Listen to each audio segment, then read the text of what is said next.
Fatwa bijak bersosial media, kalau tadi Anda lihat gambar di awal ada kerumunan massa, itu bisa dikumpulkan hanya dalam waktu beberapa saat, hanya karena punya satu handphone yang punya punya media sosial. Semua orang sekarang punya media sosial. Nah, semua orang tentu punya tingkat pendidikan yang berbeda, punya latar belakang yang berbeda, Pak Henry. Tapi bagaimana kemudian secara sederhana siapapun bisa membedakan ini berita hoax, ini sesuai fakta, ini ada ujaran kebencian, ini fitnah dan sebagainya. Hoax dulu ya. Jadi kalau hoax itu kan tidak selalu dalam bentuk berita, bisa dalam bentuk pesan-pesan yang diviralkan lewat WA begitu. Dan bentuk foto juga. Bisa dengan foto yang direkayasa video. Jadi definisinya luas ya? Definisinya adalah pesan yang disampaikan, tapi berdasarkan fakta yang dipalsukan. Jadi ada fakta yang dipalsukan dalam pesan itu. Nah, ini bentuknya macam-macam tadi. Ciri-cirinya yang pertama adalah kalau hoax itu kita terima, kita menjadi membenci orang tertentu atau kelompok tertentu. Membenci, kemudian cemas, kemudian marah. Kalau Anda marah ketika dapat marah pada orang, jadi hati-hati. Provokatif misalnya ya? Ya provokatif, tapi itu tadi marah. Kemudian yang menyampaikan atau narasumbernya itu nggak jelas, nggak bisa diklarifikasi, nggak bisa ditabayun. Kita mau nanya ini siapa yang bikin, nggak bisa, nggak jelas. Tapi dia minta diviralkan, gitu kan? Kadang-kadang menggunakan nama-nama orang terkenal, padahal belum tentu juga. Dan selalu sepihak, jadi mengadili, menyalahkan sepihak. Bisa juga mengglamorizing atau memuja-muja sepihak. Nah ini hoax, ciri-cirinya seperti itu. Tidak bisa diklarifikasi, tidak bisa diketahui dari mana asalnya, tapi minta diviralkan, bikin kita marah, bikin kita sebarkan misalnya ada kalimat itu ya? Itu biasanya begitu, sebarkan, jangan biarkan di sini. Kadang-kadang mengatakan bahwa lalu menggunakan atas nama agama, atas nama ideologi tertentu. Itulah ciri-ciri umum ya. Sederhananya seperti itu. Pak Henry, saya minta Anda juga kemudian menggambarkan apa sebenarnya yang terjadi. Ada buzzer, ada mereka yang kemudian yang diuntungkan. Kan kami yang awam tidak tahu sebenarnya seperti apa, siapa yang kemudian punya kepentingan untuk menyebarkan hoax, apakah hanya sekadar untuk memecah belah bangsa atau seperti apa? Pertama, negara ini kan negara yang sangat besar. Kita ini ribut-ribut aja masih nomor 11 di dunia untuk ekonomi kan begitu apalagi kan. Kalau enggak, apalagi kalau enggak. Lebih berprestasi. Ada banyak pihak termasuk di luar maupun juga di dalam itu yang tidak ingin Indonesia ini maju. Karena kalau maju mungkin keuntungan-keuntungan yang mereka ambil agak sulit. Kalau kita maju pinter, aman begitu ya. Ada yang mengambil keuntungan-keuntungan ketika kita sedang kondisi yang semua orang harus sadar itu termasuk dari luar. Karena hoax banyak dari luar. Banyak kekuatan-kekuatan dari luar. Kalau di Amerika mereka menunjuknya Rusia yang bermain. Kalau kita nggak usah nunjuk lah. Tapi bahwa ada kekuatan-kekuatan yang bermain ketika Indonesia kacau, itu mereka diuntungkan. Termasuk yang namanya agama transnasional yang membawa nilai-nilai transnasional. Misalnya kayak ISIS.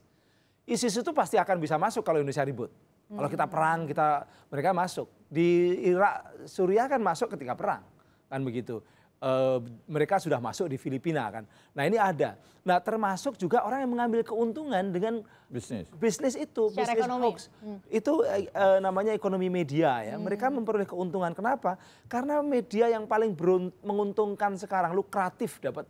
Itu ya bikin media abal-abal, nyebarin hoax. Banyak yang suka, banyak yang nge-share, banyak yang mengunjungi. Tanpa harus bikin kantor, tanpa harus bayar wartawan, tanpa harus bayar pajak.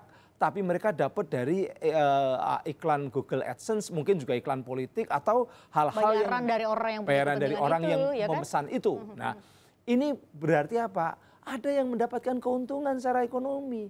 Pernah ditulis oleh Tempo sampai ada 1 miliar yang diuntungkan.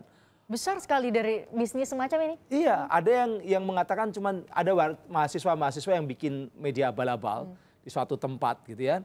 Keuntungannya 30 juta. Bagi mahasiswa kan luar biasa. Mereka nggak usah cari kerja jadi wartawan Kompas kan begitu, 30 juta 1 bulan. Nah ini dan mereka nggak perlu yang namanya susah-susah bikin berita. Karena beritanya cuma comot sana comot sini. Copy paste, ganti judul, tambahin dikeras-keraskan, dipelintir. Ternyata itu disukai dan di-share. Makanya yang sebenarnya yang perlu dididik adalah masyarakat kita.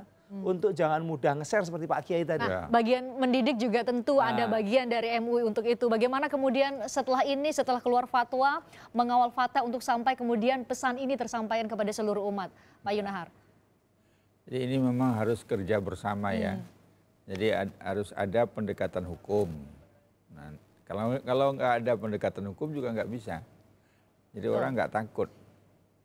Misalkan di sebagian orang itu tidak takut berdosa. Ada juga ya. Tapi takut masuk penjara. Nah, Atau sebaliknya? Sebaliknya agak jarang lah.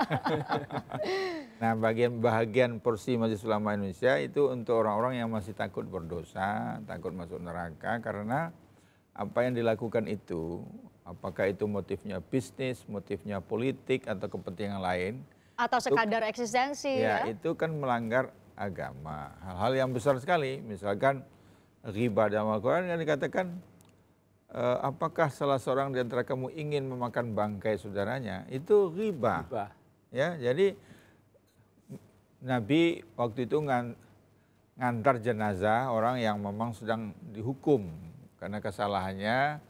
Dia itu di zaman Nabi berzina, nggak ada yang tahu, nggak ada yang menyaksikan, tapi dia ngaku sendiri minta dihukum. Mula-mula Nabi nggak mempedulikan, tapi dia datang terus 2 kali. Nah, yang ketiga kali baru Nabi bertanya, kamu ngerti nggak zina itu apa? Ngerti, lalu dia kasih gambaran. Nah, Nabi masih cari hal-hal yang meringankan. Kamu sadar nggak waktu itu? Sadar katanya. Nabi tanya lagi, Abika Junun kamu gila nggak? Enggak, saya ini waras. Akhirnya ya dilaksanakan hukuman itu. Tapi begitu hukuman dilaksanakan, dia merasa sakit terus kabur. Nah, kabur kan dikejar, akhirnya dia dihukum sampai meninggal. Diantar sendiri oleh Nabi jenazahnya ke kuburan. Karena ini orang baik, orang bertaubat. Ada yang ngomong, sambil ngantar jenazah ngomong. Ngaku-ngaku ternyata waktu dihukum lari. Nah, itu Nabi dengar itu. Kebetulan Nabi melihat ada bangkai keledai. Udah busuk, Nabi suruh berhenti. Mana si Fulan, panggil orang berdua itu. Makan bangkai keledai ini. Dia tanya, tentu heran dia. Kenapa Nabi ya? Kenapa kok apa Nabi guyon? Enggak, kata Nabi, lebih baik kamu makan bangkai keledai ini daripada kamu makan bangkai saudaramu. Nah, orang yang sudah meninggal dibicarakan begitu aja sama dengan makan bangkai. Apalagi kalau Hidup, ya? kalau banyak orang yang digibah, itu berapa bangkai yang mau dimakannya itu. Nah, jadi ini tidak main-main dosanya ghibah, apalagi dosa fitnah ya, itu enggak main-main. Mudah-mudahan dengan fatwa ini masih ada tersisa rasa takut ya.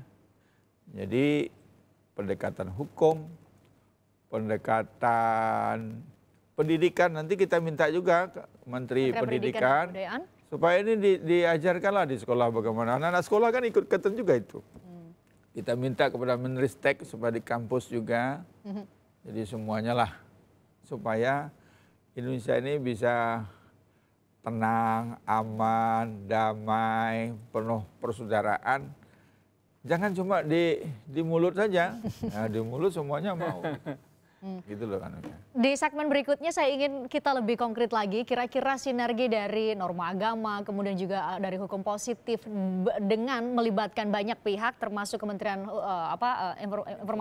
Kominfo, Komunikasi dan Informatika, dan juga nanti Kementerian Pendidikan dan Kebudayaan untuk sama-sama membuat formulasi yang tepat. Termasuk Kementerian Agama. Betul, termasuk Kementerian Agama untuk membuat formulasi yang tepat bagaimana bijak bermedia sosial. Sesaat lagi di Kompas Malam.